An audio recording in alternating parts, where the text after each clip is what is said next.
Hello students, आप सभी का स्वागत है इकोनॉमिक्स की क्लास में।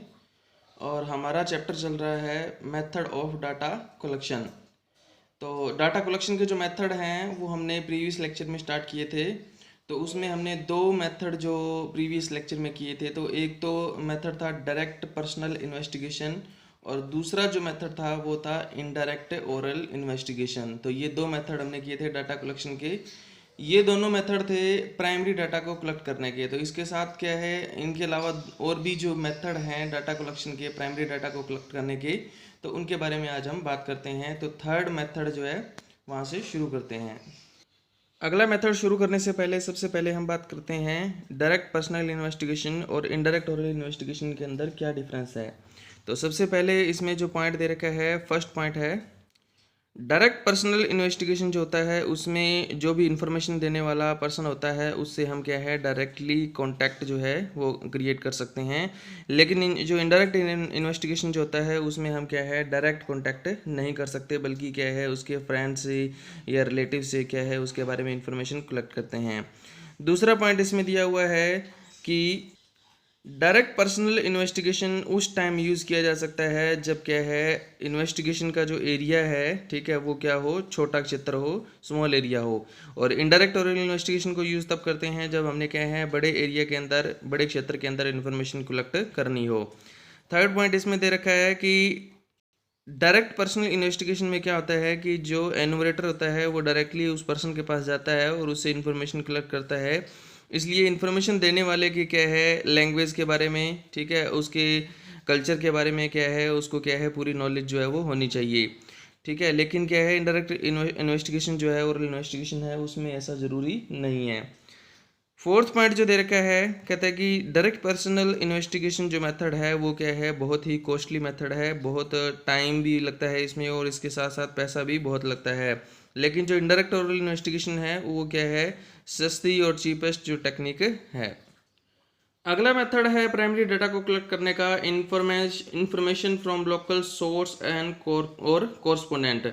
यानी कि हमने आसपास के लोगों से इंफॉर्मेशन कलेक्ट करनी है। जैसे कि न्यूज़ मीडिया के जो लोग होते हैं वो क्या करते हैं, जहाँ पे कोई घटना घटती है, कोई वारदात हो रही है, ठीक है, या कोई एक्सीडेंट हुआ है, वहाँ जाकर के आस पड़ोस के जो लोग हैं जिन्होंने क्या है उस इवेंट को होते हुए देखा, उनसे जाकर के क्या है इंफॉर्मेशन कलेक्ट करते हैं। तो इसको हम कहते हैं कि आसपास के जो लोग हैं, लोकल सोर्स हैं, वहाँ से इंफॉर्मेशन कलेक्ट करना। तो ये मेथड जो है वो कहाँ पे सूटेबल होता है, जहाँ पे रेगुलर इन्फॉर्मेशन की ज़रूरत हो। जैसे कि न्यूज़पेपर के अंदर जितनी भी न्यूज़ आती है वो उसके डेली जो न्यूज़ आती है वो क्या है पिछले दिन से बिल्कुल अलग होती है। क्योंकि इसमें क्या है डाटा कलेक्शन करने वाले जो मीडिया के लोग होते हैं वो क्या है डेली जहाँ जहाँ पे क्या है इस तरह के इवेंट्स होते हैं वहाँ जाकर के इंफॉर्मेशन कलेक्ट करते हैं। उसके बाद है इसमें क्या है इंफॉर्मेशन जहाँ से कलेक्ट की जाती है वो एरिया जो है वो काफ़ी बड़ा होता है। और ये जो इन्फॉर्मेशन होती है इसको यूज़ किया जाता है जो न्यूज़पेपर हैं उसमें, टीवी के अंदर, रेडियो के अंदर, और जो मैगजीन आती हैं वहाँ पर क्या है इसको यूज़ किया जाता है। और यहाँ पर जो एक खास बात ये होती है कि इसमें क्या है ये ज़रूरी नहीं है कि इन्फॉर्मेशन के अंदर क्या है हाई लेवल की एक्यूरेसी हो, मतलब उसमें क्या है शुद्धता ज़्यादा हो, इसकी भी क्या है कोई ज़रूरत नहीं होती।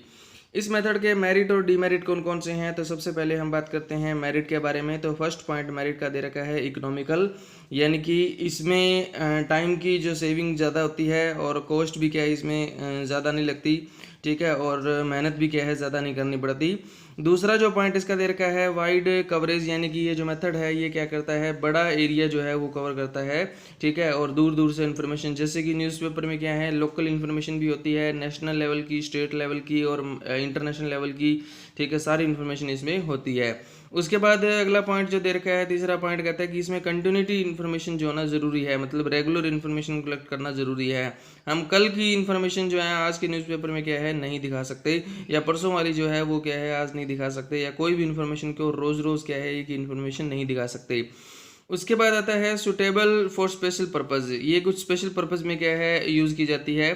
कौन कौन से स्पेशल पर्पज़ है, जैसे कि इसकी जो इन्फॉर्मेशन है वो एग्रीकल्चर सेक्टर के लिए, ठीक है, यूजेबल है। प्राइस वगैरह जो डिसाइड करने के लिए भी क्या है ये यूजेबल है।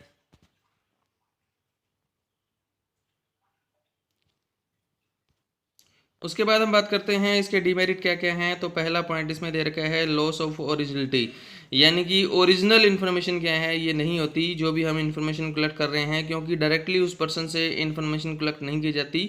इसमें क्या है, इन्फॉर्मेशन देने वाला जो पर्सन है वो क्या है, अदर पर्सन जो है वो होता है, इसलिए क्या है इसमें ओरिजिनल इन्फॉर्मेशन हमें अवेलेबल नहीं हो पाती। सेकंड पॉइंट दे रखा है लेक ऑफ यूनिफॉर्मिटी, यानी कि इसमें जो इन्फॉर्मेशन मिलती है वो क्या है, अलग अलग मिलती है। यानी कि कोई घटना घटी है उसके बारे में जब हम क्या है लोकल लोगों से जाकर के पूछेंगे तो एक पर्सन जो है वो कुछ और बात कहेगा, दूसरा कुछ और बात कहेगा, तीसरा कुछ और बात कहेगा। तो इस तरह से क्या है इन्फॉर्मेशन के अंदर क्या है यूनिफॉर्मिटी नहीं होती। थर्ड जो पॉइंट दे रखा है वो है पर्सनल बाइसनेस, यानी कि इस मेथड के अंदर बाइसनेस पक्षपात भी होता है कि जब हम किसी पर्सन से इन्फॉर्मेशन कलेक्ट करते हैं तो हो सकता है कि वो क्या है गलत इन्फॉर्मेशन प्रोवाइड करवा दे। फोर्थ पॉइंट हमारे पास है कि इसमें क्या है एक्यूरेसी भी क्या है बिल्कुल कम होती है, मतलब कि शुद्धता जो है वो इसमें क्या है नहीं होती। कई बार हमें क्या है गलत इन्फॉर्मेशन, गलत सूचनाएं जो है वो मिल जाती हैं।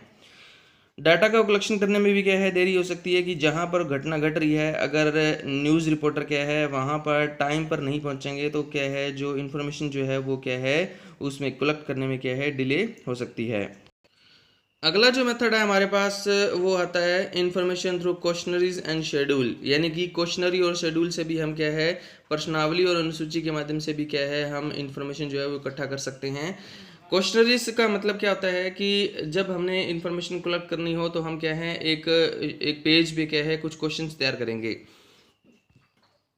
वो क्वेश्चन जो हैं मान लो कुछ एक लिमिटेड क्वेश्चन जैसे 10 15 20 क्वेश्चन हमने तैयार किए, और वो क्वेश्चन तैयार करने के बाद क्या है हमारे पास दो तरीके हैं इन्फॉर्मेशन कलेक्ट करने की।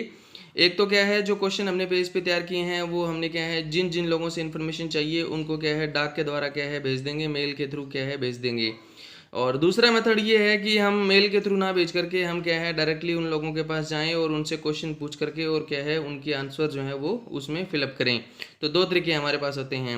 अगर हम क्या है जो क्वेश्चन हमने तैयार किए हैं 10 15 20 क्वेश्चन तैयार किए हैं उनको लेकर के जब हम क्या है जब उनको हम क्या है पोस्ट करते हैं मेल के थ्रू या डाक के थ्रू क्या है उनको हम भेजते हैं, तो इस मेथड को हम क्या कहते हैं डाक प्रश्नावली विधि कहते हैं, मेलिंग मेथड कहते हैं। दूसरा जो है अगर क्या है इस क्वेश्चनरी को अगर हम क्या है पर्सनली लेकर के जाएं मान लो आगे वाले व्यक्ति के पास और उससे क्या है पूछ पूछ करके क्या है क्वेश्चंस के आंसर क्या है फिलअप करें, तो उसको हम कहते हैं एन्यूमरेटर मेथड या अनुसूची विधि शेड्यूल्स मेथड जो है उसको कहते हैं। तो सबसे पहले हम बात करते हैं हमारा जो पॉइंट है वो है मेलिंग मेथड।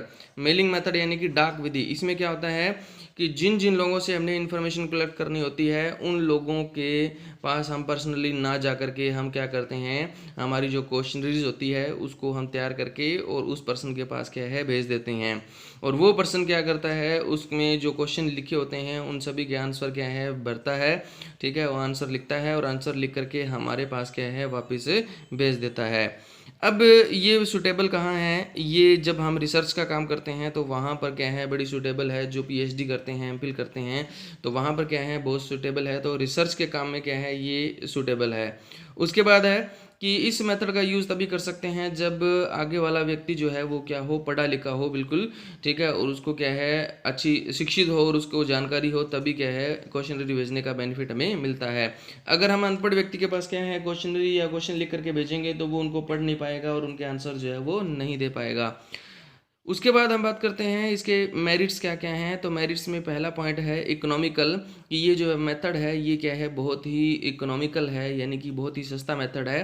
तो इसमें हमें ना तो कहीं जाने की ज़रूरत पड़ती और ना क्या है इसमें हमारा पैसा ज़्यादा लगता, ठीक है, और ना हमारा क्या है टाइम लगता। हम एक साथ क्या है बहुत सारी क्वेश्चन तैयार करके अलग अलग लोगों के पास क्या है एक साथ क्या है बहुत सारे लोगों के पास भेज सकते हैं।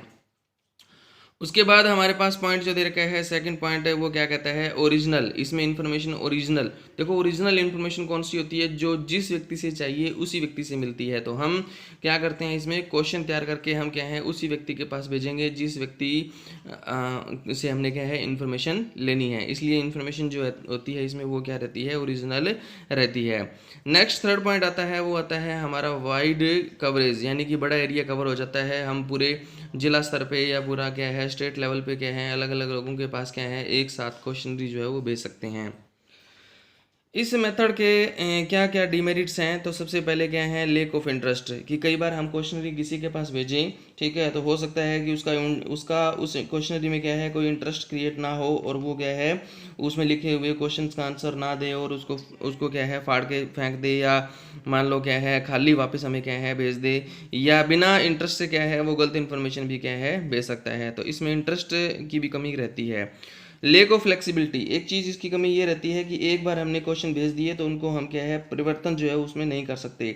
मान लो कि उसमें से कोई क्वेश्चन हमने चेंज करना है तो वो हम फिर चेंज नहीं कर पाएंगे, तो इसमें क्या है लोचशीलता जो है वो बिल्कुल नहीं होती। नेक्स्ट जो पॉइंट आता है वो आता है लिमिटेड यूज़। इस मेथड का यूज़ जो है वो बहुत कम किया जाता है। ज़्यादातर इसका जो यूज़ है वो क्या है, एजुकेशन जो फंक्शन होते हैं, ठीक है, उनके अंदर किया जाता है, यानी कि जो रिसर्च वगैरह पीएचडी वगैरह जो करते हैं वो इसका यूज़ जो है वो करते हैं।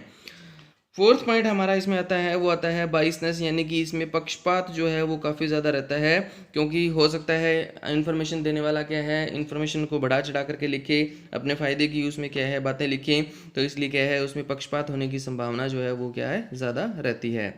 लास्ट इसका डीमेरिट है वो है लेस एक्यूरेसी, यानी कि इस मेथड के अंदर जो है एक्यूरेसी की कमी बहुत होती है, ठीक है, क्योंकि तो इसमें जो एक्यूरेसी जो है उसकी क्वांटिटी जो है वो कम रहती है। और ये हमारे इसके क्या है डीमेरिट के पॉइंट थे प्रश्नावली के।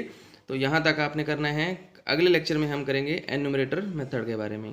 ओके, थैंक यू सभी को।